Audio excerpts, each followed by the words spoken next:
Welcome to Luca and Miguel. Enjoy the video. Start by selecting the correct replacement blades for a Cadillac SRX. Use a 24-inch blade for the driver and a 20-inch blade for the passenger side.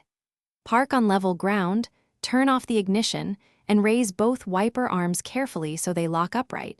This gives you clear access. Wear gloves and keep a soft towel on the hood to prevent paint scratches while you work. Confirm the new blades match the SRX hook-style connector before moving to removal. To remove the old blades, locate and press the small tab on the underside of the wiper connector to release the blade.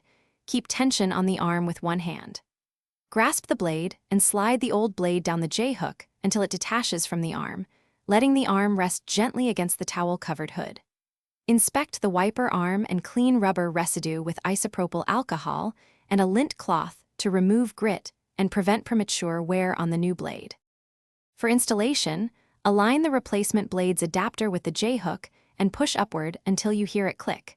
Confirm the locking tab engages. Gently lower the wiper arm slowly to the windshield, avoiding sudden contact with the glass to prevent cracking. Release the arm fully when the blade rests. Finally, turn on the wipers and spray washer fluid to verify streak-free contact and secure fit, checking for chatter or gaps and red-lightening, or reseating the blade if any misalignment appears. Thanks for watching and please subscribe. It's the best investment you'll ever make.